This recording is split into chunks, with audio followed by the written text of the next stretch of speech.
Good afternoon, ladies and gentlemen. You think? It's and gentlemen. Everybody had a gentleman, right? So, I'm Dana. And this is my good friend Ann and my good friend Jennifer. And we're here today to talk to you about a very hot topic, if you would, of what's going on. But just wanted to reflect about weddings before we get into this. I was older. I was 26 when I got married. And I was in 17 weddings. Oh, wow. And we got married? Yep. And I had, yes, I had 17 bridesmaids dresses that they say you can wear again. Girls, you cannot wear those things again. And then I saw where they came out with a movie was like 26 bridesmaids dresses. And so I've been in a lot of weddings, been to a lot of weddings. My dad was a preacher. I grew up going to weddings with him. And all weddings are the same, aren't they? You have a joyous time, a couple in love, but a part of the wedding is always the vows, isn't it? And you're going to promise a lot of things, and you're young in your 20s, and forever seems forever away. But at the end of all these vows, what are the 5 words do they say? Until death do us part. And today we're going to talk about what happens when that death do us part happens. And our good friend Ann has been so wonderful to come, and not after much begging and pleading, but said, can you help us understand? Because Ann suddenly lost her husband. How many years were you and David married? We were married almost 40. You would have been 40. Almost 40 years to suddenly lose. So, Ann, thank you for coming. Now, let's take it back from the beginning. You and David, where did you meet? Oh, my, you are going to the beginning. Yeah. We want to know the scoop. We met after college. Mm-hmm. I had been out about a year and a half. Yeah. He had been out about a year, although he was 5 years older than me. Oh, let's put that in there. 3.5 years. And actually, a mutual friend of ours introduced us. Oh, that's always a good one. Yeah, in Nashville. In Nashville. Mm-hmm. And how long did you date before you got married? Did you have to answer? I love it. And see, You can tell her to stop. Just say stop. It's a great story. Yeah. I kept this from my children. Did you really? I didn't know that part. But they know now. They've all been married. Because I'm going to tell Lisa now. 17, 18 years. But 13 weeks. 13 married. Yeah. What was it that you knew? And we're asking other guests. When did you know you were in love, and what was it? I've always been one to search for the heart more than the outside. Yeah. I grew to love David's outer physical appearance, I guess. I fell in love with his heart. His heart was amazing. Yeah. That same here. Yes, the heart. It must have worked since it lasted 40 years. That's right. It works. And how long has David been gone? He's been gone. We are on his 6th year. I can't believe that. Yeah. 6th year, 2020. Yeah. And, if you don't mind, I know that a lot of us were affected by COVID, but you were affected more than most. Yes. Can you take us back to what happened? Yes. David and I were adventurers. We backpacked, kayak, skydive, hike, and we went on this out west trip hiking with some other Christian friends, healthy and marathon runner too. Yeah. And we came back not feeling great, And I thought, well, we're just going to go straight to this one little drive-in, and they give you a test. You're going to get out of your car, and that's what we did. We were with a couple. Mm-hmm. And it happened that all 4 of us had COVID. Oh, wow. All 4 of All you 4 did. of us I had didn't COVID. realize that. You got it on a trail? We got it somewhere in the bus, airplane, traveling. Airplane. And that was at the very early beginnings. Yeah, this was September, October 2020. And so for me, I felt like I had a cold or allergies. It didn't really affect me. Mm-hmm. For him, it affected him very quickly. And he was a big old mountain of a man, too. Yeah. So when you 6.5, 3, yeah, just a big guy, he was in the Clydesdale marathon runners. Yeah. A big guy, very athletic and fit. So you're thinking, wow, with that take him down. take so. him down. Yeah. Right. It did. Mm. And so tested positive. I'll never forget. Sunday morning, I wake up. Of course, we can't go anywhere, right? We can't go through that whole, And I'm out after doing my Bible. He's still in bed and all of that. I thought, okay, we're going to Zoom. And I go in to get him out, and he is very confused.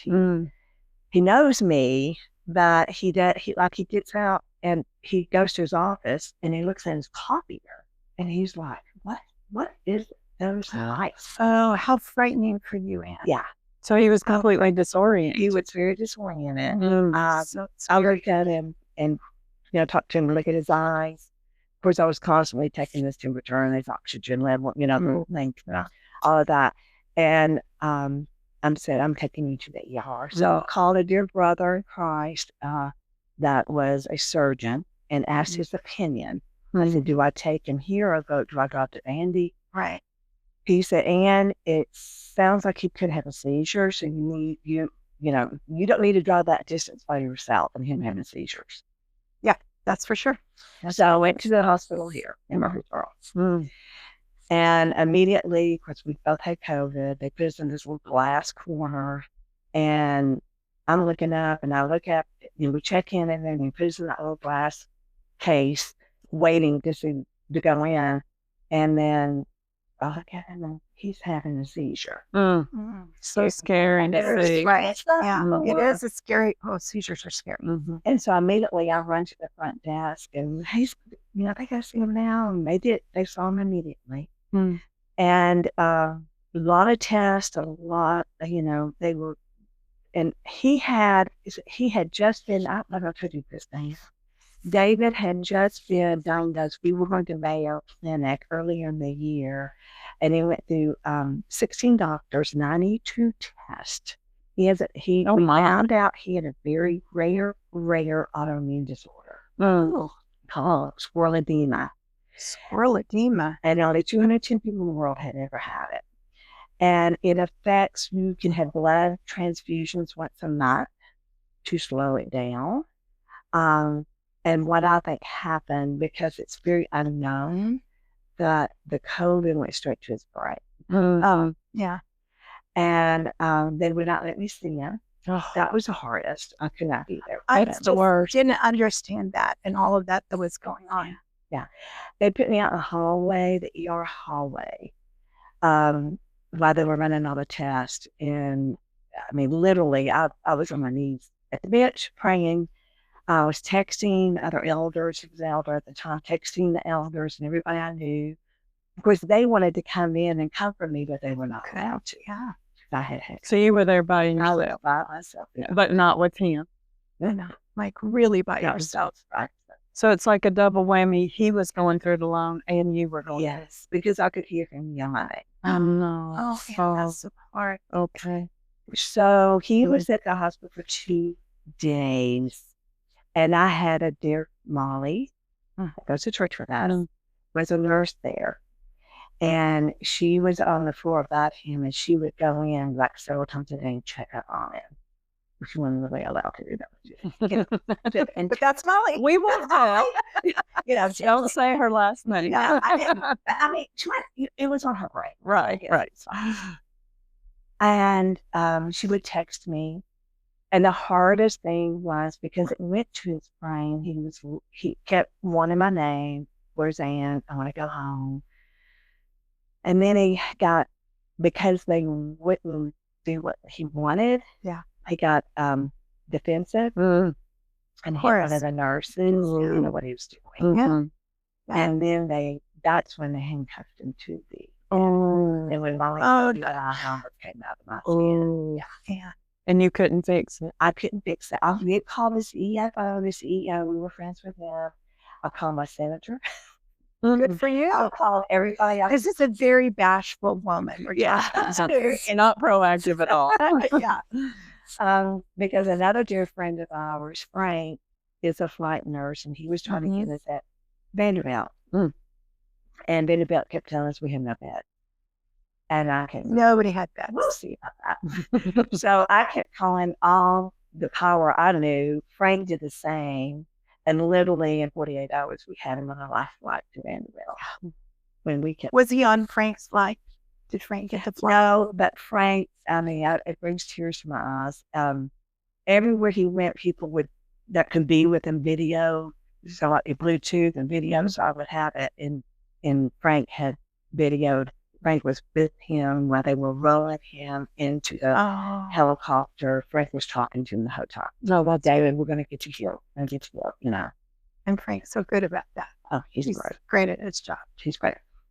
So we're at Vanderbilt, and Vanderbilt was much better in that they put him behind a glass case room, and I could be out in the hallway, and I bought Bluetooth speakers.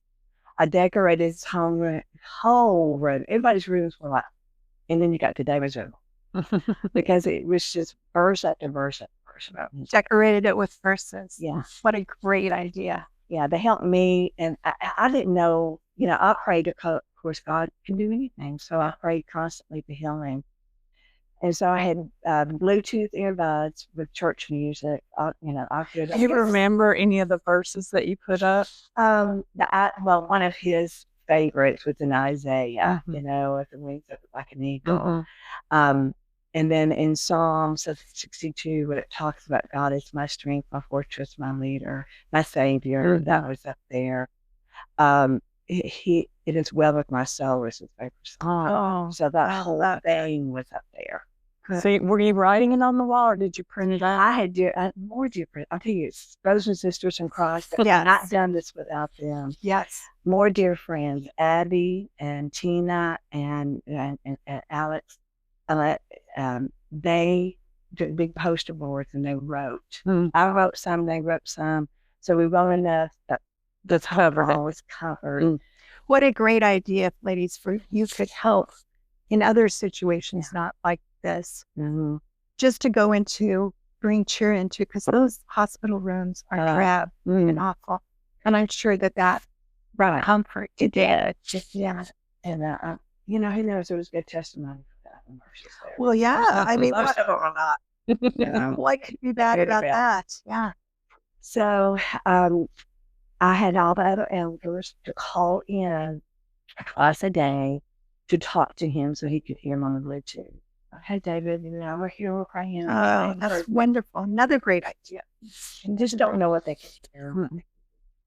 And so but they need that connection. Because when you're isolated, you need that connection. I cannot touch him, but he could hear me. And all the time you have COVID too. Yes. I had to wear the whole thing to be out in the hallway, but at least they let me in the hallway to talk to him. See, the hospital here would not let me anywhere. Yeah. I mean, I slept on the floor in the ER hallway for the whole time it was there. But pretty much all I needed was praying in that time. So, by myself.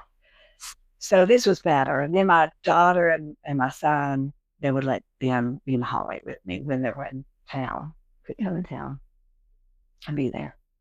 So that went on, how long? The next 5 days. 5 days he was in Vanderbilt. In the COVID ward.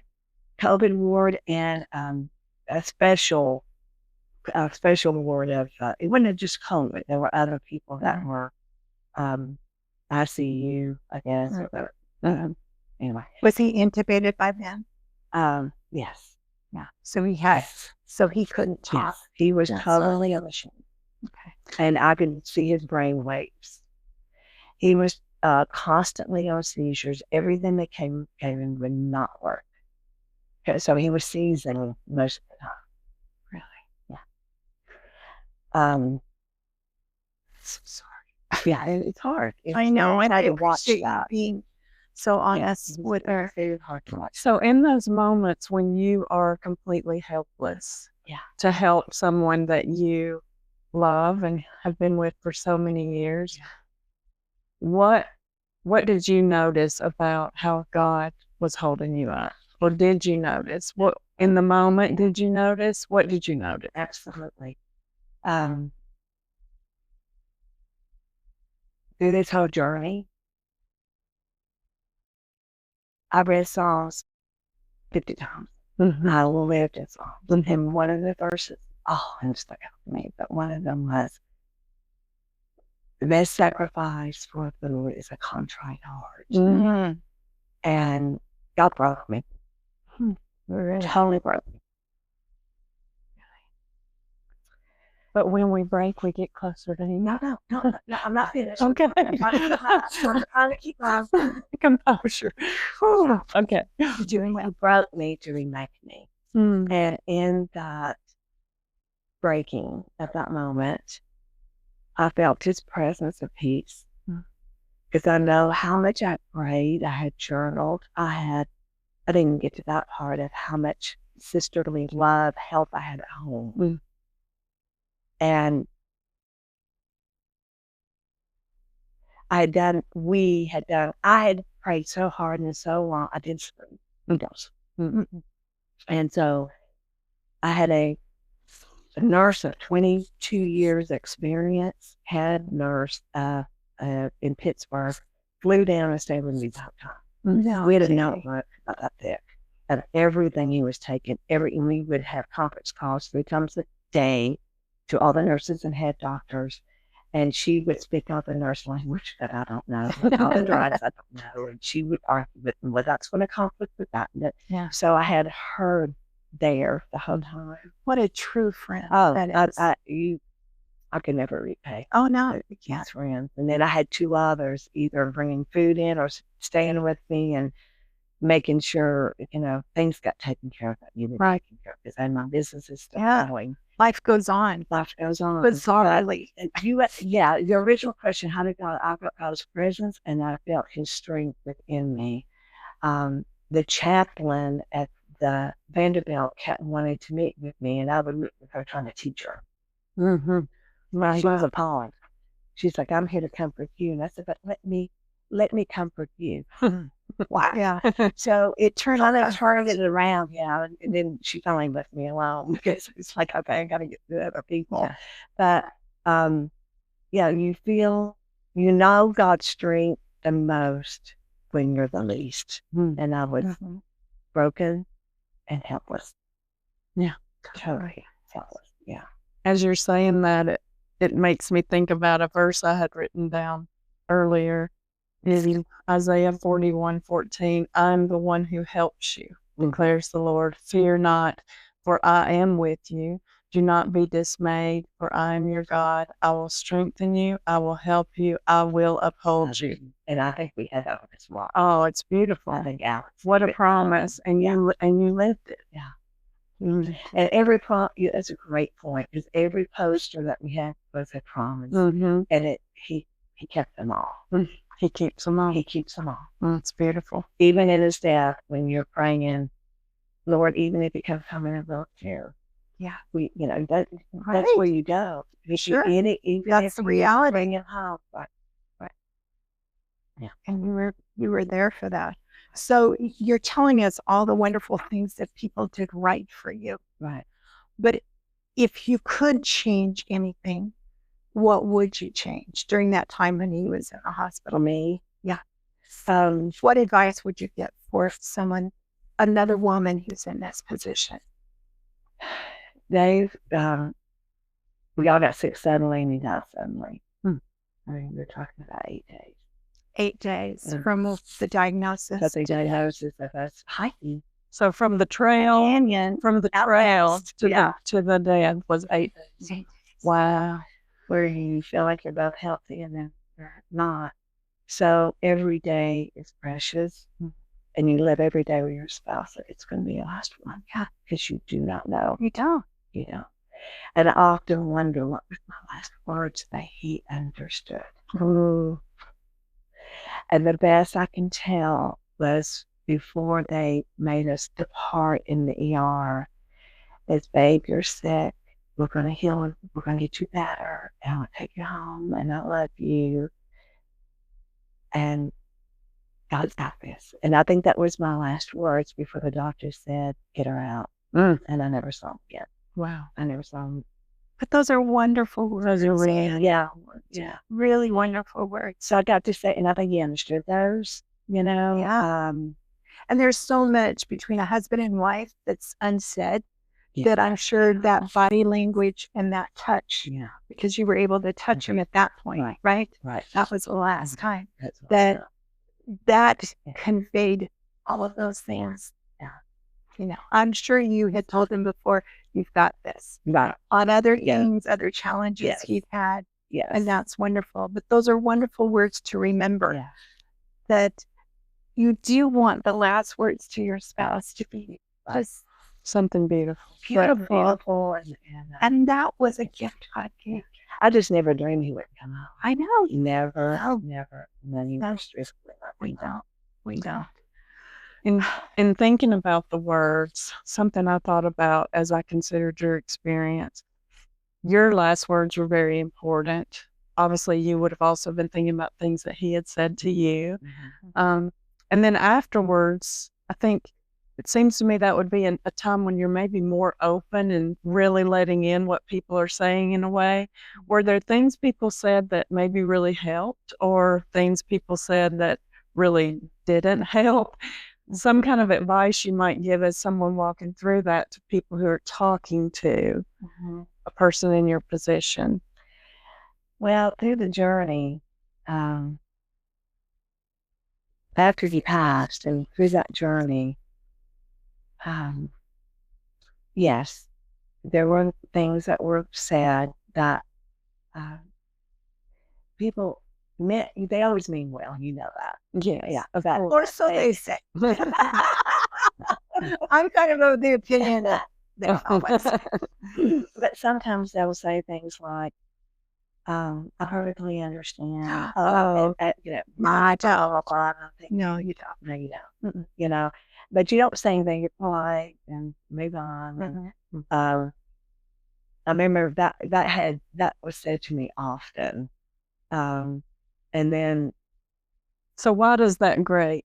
I mean, I think I know, but when someone says that, what do you kind of immediately feel? well, because I've been in this valley of a shadow with the death and the Sleeping on the floor. You've been laying on the floor of fetal position, crying, and they've like, not been there. and I couldn't be touched. I could not be comforted. Mm. I could not. You know what I'm saying? Yes. It was between me and God. Period. Right. You weren't a patient able to even have your own bed in the hospital. No. You were out in the floor. It was God or not. Period. On a cold And hospital. until he Cold hospital floor. Yeah. Yeah, cold hospital floor, until they called me that Saturday and said, "And David's modeling, and it's only a few hours. You need to get your children and get up here." Now, what do you mean by modeling to our listeners? I had to Google it. Okay. And that means your body's totally shutting down. And they can tell because like they've got big bruises all over your body and all the organs, everything's shutting down. And so sure enough, when I got there, they made us wear the uniform from head to toe, all three of us. We went in. Of course, church music never stopped. It was still Good. it went all like that. Good.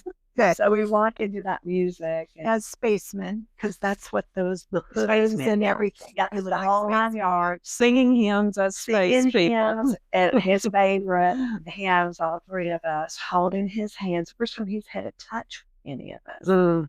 Holding his hand, praying over him. And he was gone. And it was, we did get to spend the last few hours with him. That's wonderful that you had that to hold on to, that he wasn't alone. Right. Even though you were outside the room, he wasn't alone at those last hours. Right. Now, Ann's daughter and my daughter are good friends. We've known each other for a long time in Atlanta.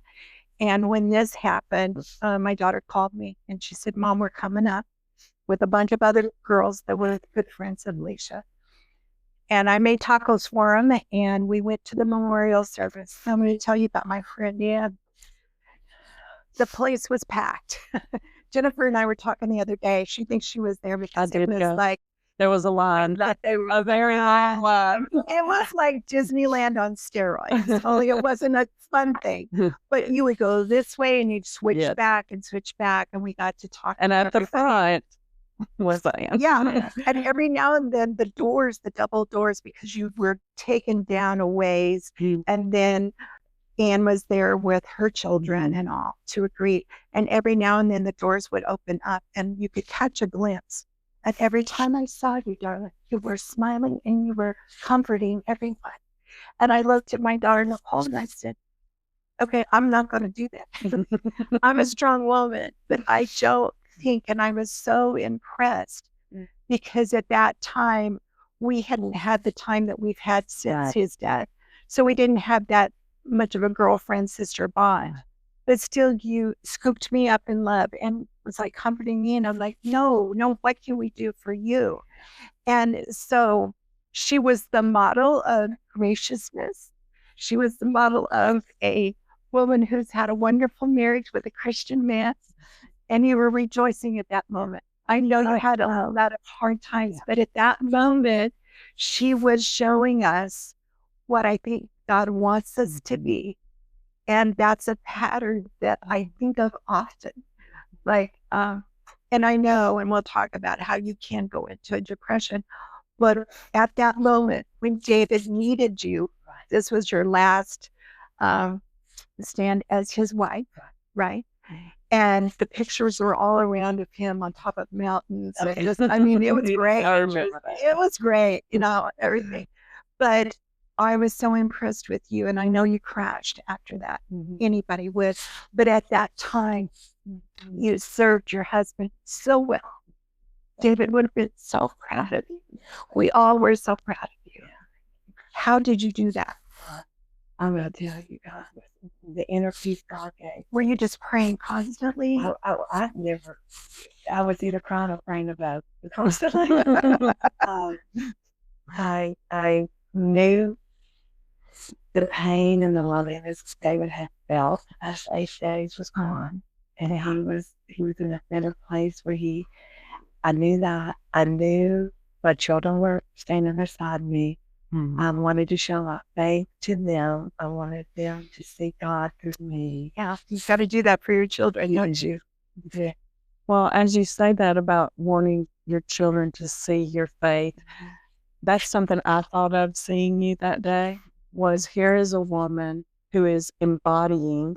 Yes. I mean, you had words that I had read in the scripture were living in you, and I was watching them play out. Despite your pain, you were the person with gracious words that were like a honeycomb and sweetness to other people's soul. Very much. You were doing that. And I thought, as a woman, what an opportunity you were taking advantage of. And I think just because that's who you are as a child of God, to embody the beauty of what God is calling us to. And you stood there and did that. And that was an encouragement, I think, to everyone who walked through that day. I appreciate that. Yeah, it's beautiful. So beautiful. I never, we can get through this later, but it's a good time. I never doubted God.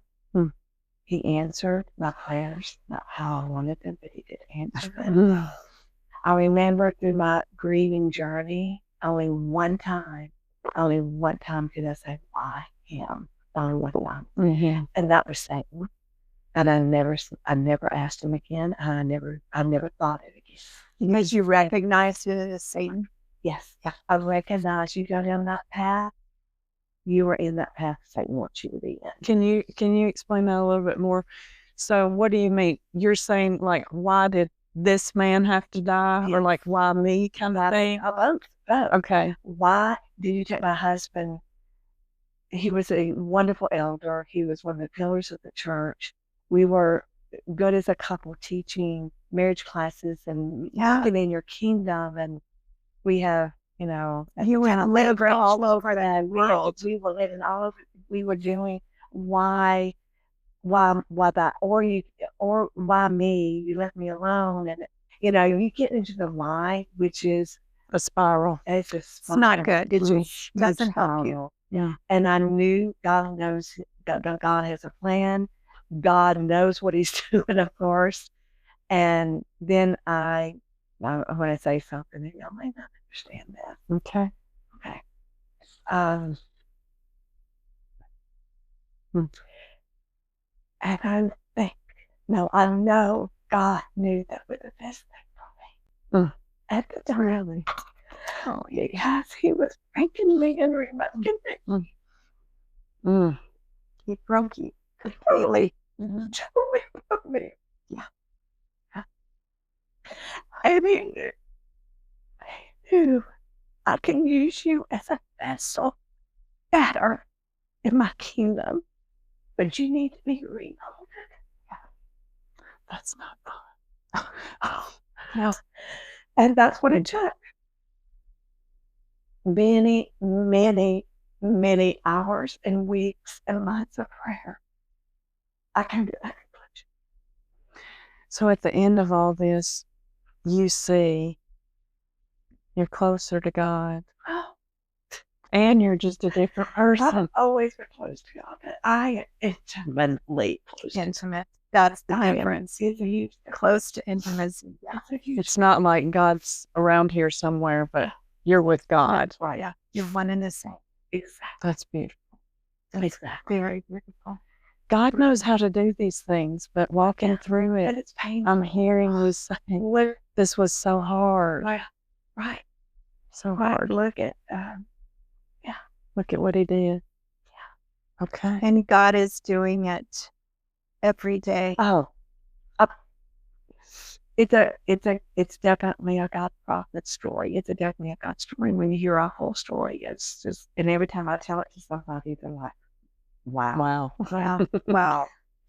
And just got back from Honduras, Yes. where the first thing she said to me with tears in her eyes were, those people, they need our help. They need our help. Yeah. That's part of the brokenness that God did for you. Yes. Not that your heart wasn't open to going on a mission trip like that before, but I think you felt it deeper Right. and Absolutely. more personally, because Absolutely. you had been, I mean, they are devoid of physical food, shelter, water, and you're devoid of your husband. And that's Oh, absolutely. can be, yeah, it's great. So when you're in this morning, Mm-hmm. how did it affect you immediately after his passing? Because I know some people like go deep and they don't want to talk. And I think whatever helps you through healthily with God, you can do. But I mean, physically, how did that manifest that morning? Well, immediately you're in denial and shock. Immediately, most people are. Yeah. Because you've been consistently praying for God to answer how you would like for Him to answer your prayer, and you know the hope is there. But then when the hope is taken away, You're just standing there. you're totally in shock. I'll never forget it when we came out of the room and died. First thing, and I thought, man, I hope I never come across that code ever to anybody. But the head nurse came up to me and she said, "Okay, where you want the body?" And I went, Yeah. Yeah. I mean, Because they go directly, because that's what their business. That's right. Yeah. And it was just another body. Yeah. And especially during COVID, they had lots of bodies. yes, Not to be on their defense at all. I didn't know. Yeah. I did not prepare. That's your person. We were out hiking and backpacking, and It's not like you were 90 years old and you had a plot and you had we're a, very healthy and we're very active. And I'm like, no, I don't know. And I think that's what scares, we've had 2 of our Sacred Selections mothers who their husbands have been killed or died.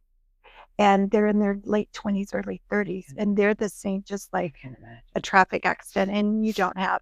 So that's why we're so glad that you're here to help us, because we may, for the grace of God, Jennifer and I may go through this same thing. Until death do you part. Did you feel the impact of those words of your vows immediately? Absolutely. Because you felt him depart. Absolutely. You felt him depart when you were in that room with him. Yes. I've been with 7 people now as they departed this. And you can feel it. It's palpable. It's very obvious. Yes. Yes. On. Yeah. And that's hard. Did you run across this? And this is on a very, very, very much different level. But when my mother passed, it was a month later and I saw somebody in a different city and I was still crying over her death. And they said, "Oh, aren't you over it yet?" Wow. And that is one thing I really, Wow. you don't know how you would, Yeah. you don't know. And because you would do something one way, I believe that scripturally we should be empathetic to our sisters and supportive of that. But did you encounter that? People were like, I did. And with that comment, everybody grieves differently. They There's do. steps of grieving, They and they're do. messy, and they're in different orders. And it's all okay. And it's all okay. You're surviving. Absolutely. Yes, it's all okay. And so I did have similar situations where that type of situation. Well, no, aren't you back at work full time? Aren't you back in the routine? And or the what? I went back to church, and This is my favorite. and and I was determined I was going to carry on my Bible studies, do everything like a Get up. let's get up. She was an elder's wife, been at that congregation for many years. Many years. They know you.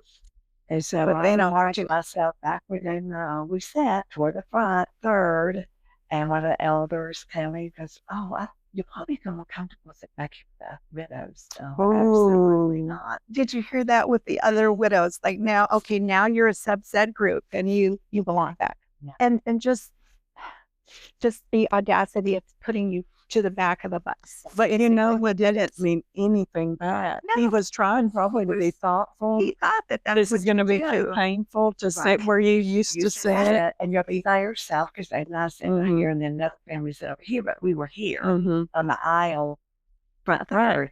And I sat there by myself, just.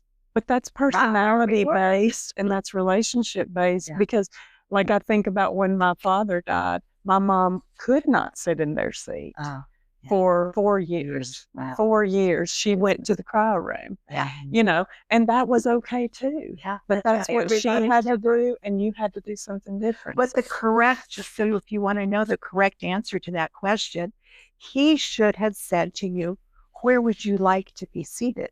Where would you feel comfortable? I'm here to help you. And that's right. I mean, sometimes, especially men, don't know the right words to say. So that's part of this teaching aspect of this podcast. When you're encountered with something, just say, what would make you comfortable? Where would you like to not say, okay, now we've got the widows, you go back here. Yeah. And the more detail you can be helping somebody, not just think generally, the more detail you can do, the better. Because there's so much mourning and grief in you. And what do you mean more detail? For example, and would you like for me to go to the office and pick up your green files to come back to you? Or would you like for me to have breakfast here tomorrow morning, 7, 8 o'clock? Or we not just, do you need food sometime this week? Let me know if you need help. Yes. Let me know if you need help. Yes. Those kind of things. Yes. Oh, and I notice your yard is we're going to cover and we're going to take care of the yard for the next few weeks. Just very detailed. Or maybe something just like, you don't have to come to the door, but I set a pot of soup there. Exactly. And it's waiting for you. Right. Exactly. Because you don't know what you want anyway. But when there's a nice pot of potato soup and it's like, that was exactly really what nice. Yeah, we'll go say, what do you need? What do you need? You don't. I can't think of what your own brain. But I think when people do that for me, then later, when I see someone else go in that situation, then I think, well, I really enjoyed that pot of soup. Yeah. So I think I'll make that for them. Or it only helps. Well, I know a good friend who the whole church, it's Lauren Bassford. Some of you know Lauren. When her husband was dying of MS, the women just divided up her household chores, and one would come and just do one day all of the laundry, just very stealth. Right. It wasn't like, I'm here to help you and all of that. You don't need to greet me. just ignore me. Just ignore I'm over me. here following I'm here. Yeah. I'm doing this. And one time I was with her and she got a text from a friend who she started crying, and I said, what is it? And this was after her husband had passed. And she said, she's telling me that she's taking my son to soccer practice, but I know I brought the car that has all his soccer stuff in it. So she took him to the store and got him his shoes, Wow. a uniform, all of that stuff he would need for soccer. And she wasn't She just handled it. she just handled it. Yes. And asking. Yeah, And she just do didn't it. tell her Yeah. itemized, like, and you owe me this. That's not what it was. It was a message of, I'm getting him to soccer practice and don't worry about everything. Exactly. We're getting him his stuff. And, you know, when Lauren handed me that phone, I went, okay, that is genius. And then that's when she told me of all the different ladies at the congregation. I went, that's something that I would like to see in place, especially when you're dealing with her husband died of ALS, and that's a long-term thing. So when you can just have people who are just always at the ready and I can do this, those are wonderful thoughts. Put those down. We hope to educate the viewers so when they can get helpful hints how to. And the other thing that I think is so important in it was for me is people who would just come and sit with me. Oh, Just like absolutely. Joe, I'll you know, put that down just to be there. just to be there. Like we don't even have to talk. Mhm. Yeah, just to be there. Maybe we'll watch Food Network Yes, yes. or something like that. Sit by the fire and Mhm. just, you know, just to have another body there Right. because you're so used to that. Right. And yeah, exactly. And the grieving is like waves of a storm that rush upon you, you know, and then, and so when you have somebody there are going to be times you want to talk. You want Right. to talk about it. Yeah. But other times you're not. Mhm. And but just having somebody there is just huge, knowing this somebody.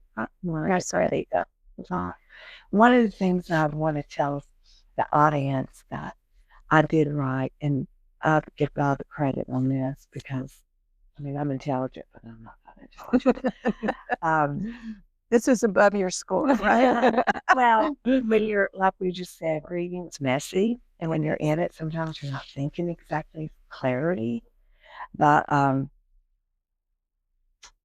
I was mainly in the Bible, but I did read a few Christian reading books, and I quickly understood these little testimonies, these little stories of other women, other believers, and what they went through. And I thought, I'm going to create my own little, not really support group, but yes, by interviewing women. Ooh. So I met, my first one was introduced to me, and I took her to lunch, and her husband, she and two had been married almost 40 years, and he had been gone 3 years. She was my very first one. And then I networked. After I would ask at a set of questions. And after asking, I said, well, who else do you know that's a Christian? And then, oh, I know. So I ended up, I think there's 21 women. Wow. Coffee or lunch and interviewed them. I kept a journal. And here's what I learned. I could look up in the restaurant when they were coming in, and I could just look at their body language, how they were dressed, their facial expression, if they decided to be a vessel for God, or they just totally shut down in grief and went inward. And the saying I read in one of the books that stick with me, I still have it posted on my mirror, is that grieving is like a storm in your life that never goes away. You have a choice to either drown in the rain or learn to dance in the rain. And I learned to dance in the rain. Wow. And I could see that with those women. Wow. That's powerful. Yeah. I learned a lot. That was really smart. Was it healing for you? Oh, the more you can talk about their journey you've been through, it's so healing. And So for them and for you. exactly. This was a win-win for even the ones. I had one lady, her husband got 15 years and she was still stuck. She was just stuck. And Would you share your story of David with them, or you only listened to their story? both. We did both. Good. And so it was an encouragement to others, like, well, how did you do it? That, you know, and so we shared, and it was a win-win just when it was all said and done. Yeah. So that was something I'm going to tell the audience it really helped me a lot. That's such a proactive approach. It is. It's like, I need something and I'm going to go out and get it. and I did it. And that's my personality. Part of that's my personality, but I knew I had to face my grief. It's just me. You were facing in. I was facing my grief in the mirror. I wasn't going to hide it. I wasn't in denial. I wasn't going to run away from it. I was hitting it on head on, very, very strong. Have you heard the example about the buffaloes and the And storm? my buffalo are in all my business offices. I have my buffalo 2021 after they died. Okay. Tell the buffalo story. 'Cause Okay. It's great. Those of you that don't know it. It's a good story as yes, Christians in business and whatever. Buffalo don't run away from the storm. Buffalo head toward the storm, and they get through it quicker and Yeah, they they're do. out. They don't stand So- like cows. That's right. Now just lay down. That's what it is. Let's lay down. They go through the storm. Yeah, it's funny you said that because yeah. I love that image. Every time I hit something, But you'll see a lot of oh, I know. Every time something comes up, I think, okay, I'm going to be like that buffalo. I'm going to face in and charge at. Yeah, because this is what you Absolutely. do. Right. And I want to add too that when Anne talks about her business, you may not know, but she and her husband owned an extremely successful real estate business here in town. So with real estate, you can't put it off. Mm-mm. I mean, those things are happening. And your son was involved too, and he was grieving too. Right. So you had two of us. two of Yeah. you, and everybody's at your staff was looking to you for direction. Right. So it's not that you had little children, but you did have children. I know we've owned businesses and employees are like children because they do need to know, is the ship going down? Yeah. Where are we going? Are we going through the rain? And that added another layer that I think a lot of women maybe don't encounter, but maybe some do. And what would you tell them about that? Going back to the office, how soon after? I ended up working from home for a few months. I did. But you were still a part of absolutely. because you can't let it stop. Shut it It's, down. it's, You got too many legalities. Yeah. And I did not shut. plus we got to sell those houses. Yeah. And you're in the middle of like I said, legal things going on, and so you just can't like, oh, I'm shutting the door. Do you think that was good for you because you had to do those? Well, I am a very disciplined time block type of person, which has helped me because yes, it kept me moving, and I had to get the business done. We zoomed a lot, of course, we all. Which is an escape in a way from the mental pain. But I hit that grief head on also. That's what I'm saying. Okay. I mean, I purposely talked to David all the time. We ended up cremating because I wanted him to be with me. Mm-hmm. And he's going to be with me when I'm married. Okay. Okay. So I slept with him, held him, talked to him. My son walked in about 3 weeks after he had passed, and my son grieved totally different. Mm-hmm. He didn't hit it head on. Right. He is feeling a lot of the grieving staffs. Oh. And he walked in, and I was literally on the floor in the fetal position, holding baby. Mm-hmm. I haven't had been there for days. Mm. For days. I got drank. I haven't been there for days. I would wake up, but that was hitting that grief head on. Girls, I prayed, I journaled, but let me tell you, there were times I yelled. Yeah. Very loudly, I got. Yeah. And I've had those Yeah. moments too, which I Yeah. think is very cathartic too, Oh, because it is. you're getting all those emotions out, and Yeah. then you hear yourself, and it's like, Yeah. oh, I really do feel that way. Mm-hmm. How can we Yeah, change so that you- for the better or the it- worse or whatever? It's great I don't know if y'all can show this, but through the girls I met, and I made this little postcard. It's supposed to be a postcard. It's a 5x7. I just made a copy. So this is a postcard talking about. We'll put it on our website if Yeah. that's okay with you. Oh yeah, absolutely. And then on the back side, talking about what you're talking about is not. It tells you what healthy things to do. Start healthy with a better way, a better boundary, a better conversation. Better conversation. Exactly what you just Yes, said. yes. And then don't live angry, don't live bitter. don't let it, And so this helped heal me. I took all that and created this. And then what happened, God put a lot of my clients who had lost their husbands in my path. Wow. Really? It's amazing.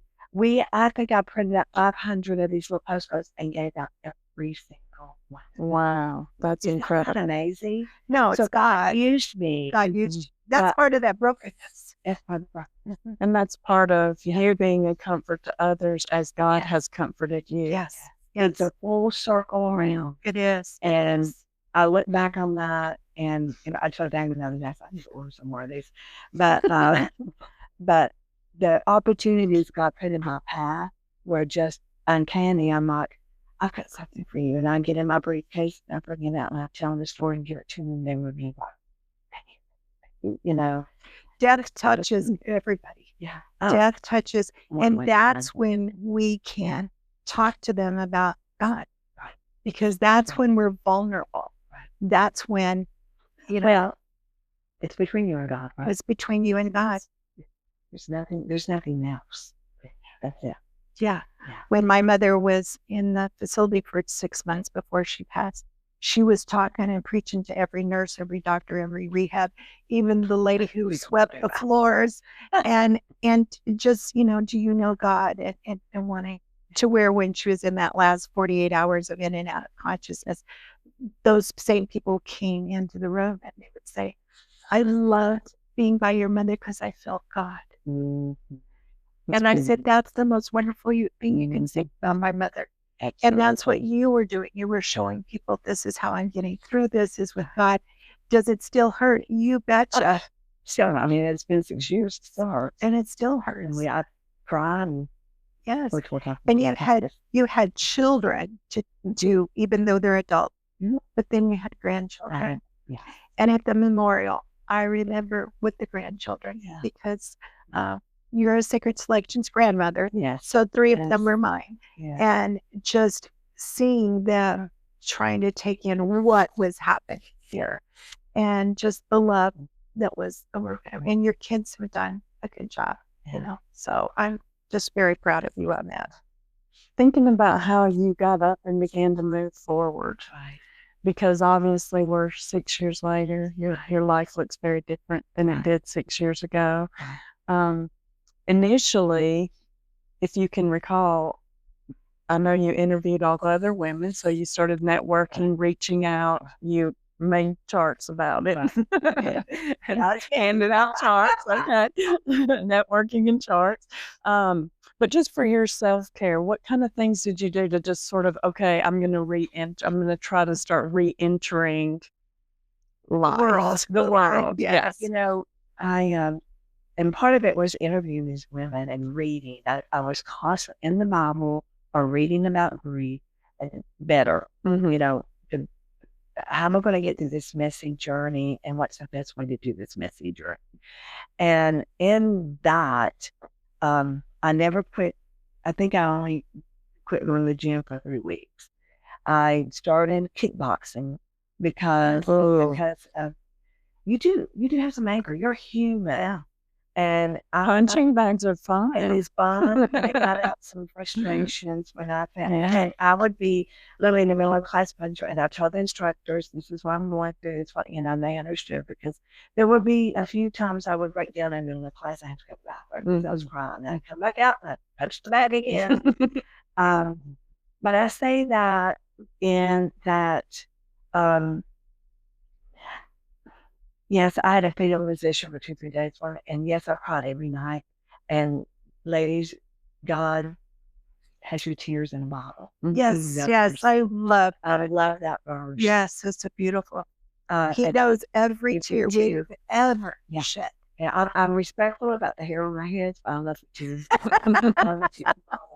And so,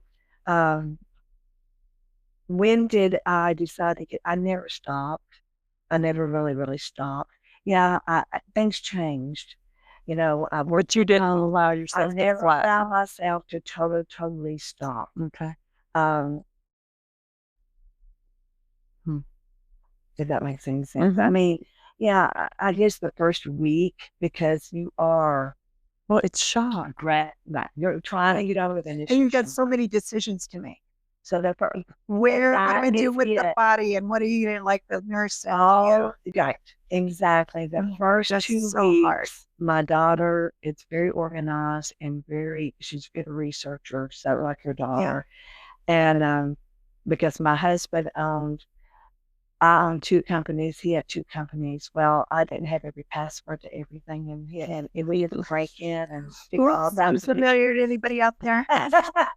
We finally found them 7 pages, 8-point font, the passwords. But my point was, we had all these legalities on top of the grieving, on top of, and so she was there to help me.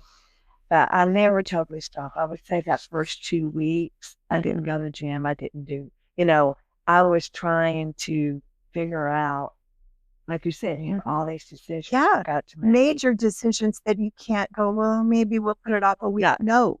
No. In the next 24 hours, we have to decide Leave the body. this. Yeah. All of those things. So brutal. It is. It's very brutal. brutal. And as nice as they can be, it still can be Yeah. brutal, and crazy Yeah. things can happen. But, when you were during that time, the big buzzword out there now is self-care. How many of you have heard that? Self-care. Oh, yeah. What did you do for self-care? So, exercise, definitely. It's a biggie. Keep moving. Even if you're just going outside and walking, keep moving. Surround yourself with the ones that love you and you love. Get those endorphins going. Yeah, you said it. Right, exactly.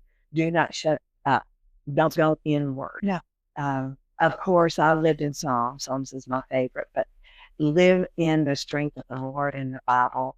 I journal because journal helps get the anger or the frustrations out of your head and, on paper, and you can go back and counting the blessings you have, and all of that was huge.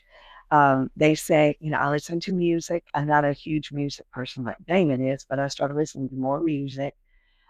They say, get a pet. I did. 25 years. For the viewers, I've been to her home. It's not a pet, it's a child. It's a Is child. it a dog or a Yeah. dog? Yeah. Okay. Yeah. And she holds that. It's a baby. It's my baby. She's a to do, and I named her after David. Okay. David's middle name's Alan, so she's Allie. Oh. And she was born on David's death anniversary date. So she's very special. I didn't know her birthday. Yeah. The breed I named her Allie after my granddaughter. I'm really sorry. That's why I knew Allie. I didn't even know Allie that well. Anyway, so, when you talk about laying in a fetal position and how you did give yourself to that at first and let yourself just fully feel the grief, I think about, that's okay. Yeah. There's so many instances in scripture where we see people literally laying on their face. Yes. And God lets them for a little while. And then after a little while, somebody will come up and, why are you laying on your face? Yeah. So I think it is okay to give yourself permission, to lay there for a minute. It is okay. Yes. Yeah. Yes. So, There's a saying, girl, go wash your face. yeah. Right. And I love that saying because that's on the very superficial level. Right. But a lot of us, you've got to get to that. Right. But once you go down after a death, it's so much harder. Right. It is. And we're going to have a spoiler alert here that you did come out of that in a very beautiful way. But it's not to say, I think that you've all seen the pain that she still feels because you left it. Oh, yeah. 40 years. That doesn't go away. No, it does not. But the scripture tells us that joy comes in the morning. That's right. Well, my other verses I like. Yes, I love that verse because and I think that's why I always say to people, good morning. And they're like, it's nighttime. I'm like, no, joy is in the morning. So let's be joyful. So we're going to take a little pause right now, unless you have something else you would like to say. Oh, I could talk all day. No, okay, but you can still talk. And we're going to introduce you to that joy that came in the morning for Ms. Ann. Good morning, friends. I just wanted to talk with you for a second about those who may be in a different season of your life. If you're over 50 and still hoping to meet someone who shares your commitment to God, you're not alone. Sacred Connections was built exactly for you to help Christians connect in a way that's genuine and grounded in Scripture. If that resonates with you, I'd encourage you to check out Sacred Connections. Just go to sacredconnections.com or download the app Sacred Connections wherever you get your apps. Have a blessed day and let me know if this works for you. Bye.